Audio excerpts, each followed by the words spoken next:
How you doing, ladies and gentlemen? My name is Alan with the Contractor License School, and today I'm going to go over with you General Building Study Guide. In other words, what is on the general construction state exam that you need to know? I'm here to share all the tricks and secrets, so let's go ahead and dive in. Well, the thing that we need to know here first, before we get started, the content of the General Building B examination is divided into 5 categories. We're going to take a look at those 5 categories now, and these are the basic major sections, and each one of them, as you will see, will have a variety of components under each section. So, for example, look at number 1.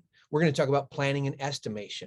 In fact, under this category, which makes up 17% of your state exam, you're going to find things like scope of work. What is a scope of work? How do you look at that? How do you analyze it? And code compliance. Do you know your codes?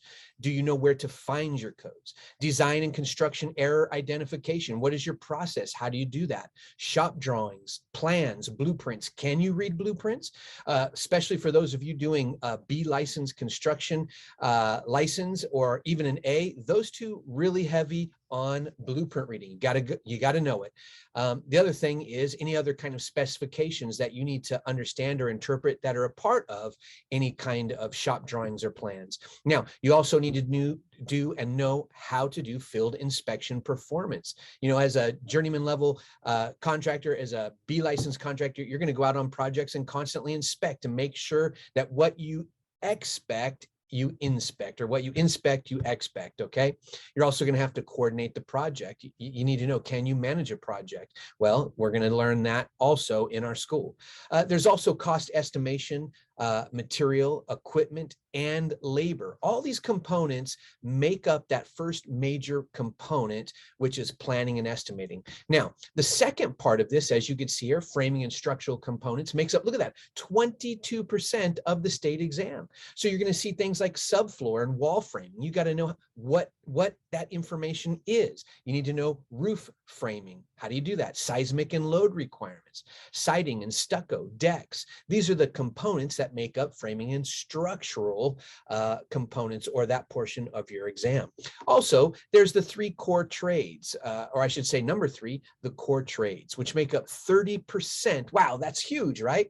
Of the state exam. So things like plumbing, electrical, HVAC, concrete, earthwork and surveying, insulation, acoustical and weatherproofing. And again, quite a bit of information on roofing there, by the way. So those are the 3 major areas so far. Now, number 4, you're also going to need to know finishing trades or finished trades, which actually make up 19% of the exam. So things like painting, staining, coating, and interior wall covering, or tile and stone. You need to know quite a bit of information on floor covering, cabinetry and millwork, plaster, drywall and ceilings, and windows, skylights and doors, landscaping. Yes, you're going to need to know some information on landscaping. And finally, number 5 comes down to safety. 12% of the state exam comprises questions about safety and health. Of course, we cover that in our material. So things like personal safety. What does each individual on the job site need to know? What do you need to know in order to navigate and govern and manage your staff, your team, right? Transportation and traffic control, understanding where vehicles need to come through in the ingress and the egress. When are they coming and going, and where do they park, and all those kinds of things. Environmental safety. How do you protect that area that you're working on, that particular project, right? So this makes up the safety component of the state exam.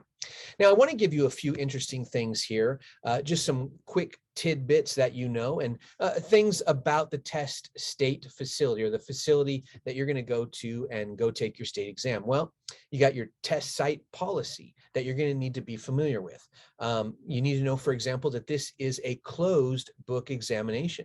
No reference materials may be used during the examination, so you can't bring that packet that we gave you. Really, what you need to do is you just need to study our material. In fact, as we dive in, when we talk about applications, when we talk about all this content, we don't want you to worry. We don't want you to stress or have sleepless nights about how to fill out all that information. That's what we do. We're professionals. We take care of all that for you. We just want you to study and pass our test. That's how simple it is. That's what we want you to do. We make it simple specifically for you in our program. Now, another thing you need to be aware of is that all materials brought to the examination, so cell phone, those kinds of things, calculators, because you can't bring your own, any kind of paperwork, that must be left in an unmonitored area at your own risk.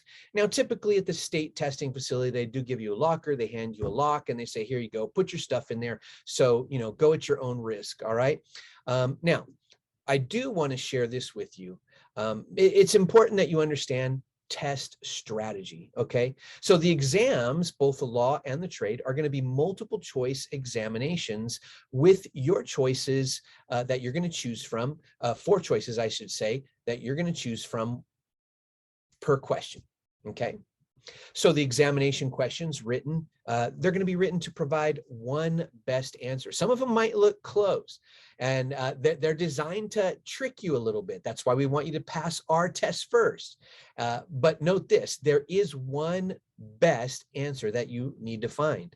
Now, keep in mind, you cannot bring a calculator. They're going to provide one for you. So if you have one of those fancy calculators that can add, subtract, multiply fractions, you're not going to be able to bring that. You have to already know how to do that. We do have a math segment within our training that you can go through. And if you just feel like, man, when you think of numbers, you just got a big fog in your brain. Hey, we do also have an extra class, which you can take. It's an all-day course that teaches you step by step how to take care of and do all these math equations. Now, keep in mind that when you're taking your exam, please do not leave questions unanswered. Take the best guess that you possibly can. You might be able to, through the thinking process, eliminate 1 or potentially 2 of the possible questions that are there. Read each question carefully. Don't just zoom past them. They are designed to throw a little twist. So know that. Select the best possible answer. Of course, that's a no-brainer, right? That's what you want. And here's the part. Take the time. Do it right. Don't rush it, okay? You get 3.5 hours for each exam.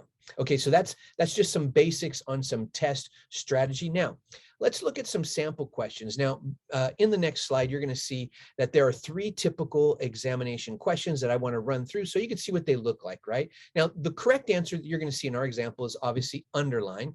All questions are written and reviewed by licensed contractors who are actively working in the trade. So they speak the same lingo, right? So let's go ahead and dive in and take a look at that first one. So number 1, in this example, according to the California Residential Code, what is the minimum allowable width of a residential highway? So here you can see here in the examples, right? You have A, 44 inches, B, 40 inches, C, 36, or D, 32. Well, of course, you know that the answer is C, 36. All right, well, how about this next one? What is the volume of a cylinder if the diameter equals 3 feet and the length equals 12 feet? Well, ding, ding, ding, number B, or letter B, right? 84.78 cubic feet. Now, we're going to help you get through that math. Don't you worry. So you can do this. All right. Now, the third one in our example here today is in which direction should the face grain of plywood subfloor sheathing be installed? In any direction? No. Parallel to the joist, diagonal to the joist? Well, of course, it's letter D, perpendicular to the joist. That's the best answer in this particular scenario. So, ladies and gentlemen, this has been just an informational piece for you. What is going to be on the general construction state exam? These are typical type questions and information. My name is Alan, and our website is contractorlicensenow.com. Remember, we make the process simple for you. We just want you to pass your exam, get out there, start making great money for yourself. You can reach out to us. We have schools all over Southern California, and we're spreading into Northern California. Our number is 866-570-3648. And if you plan on moving to California or you're far from one of our schools, hey, we have live stream. You could see right now that you're listening to me. But here's the cool thing about live stream. You're going to be able to talk to me directly in the exact moment, ask questions, and guess what? I'm going to guide you through this stuff. You're going to get through it. Don't worry about it. All right, ladies and gentlemen, my name is Alan, Contractor License School. We'll talk to you soon. Have a great week. Bye.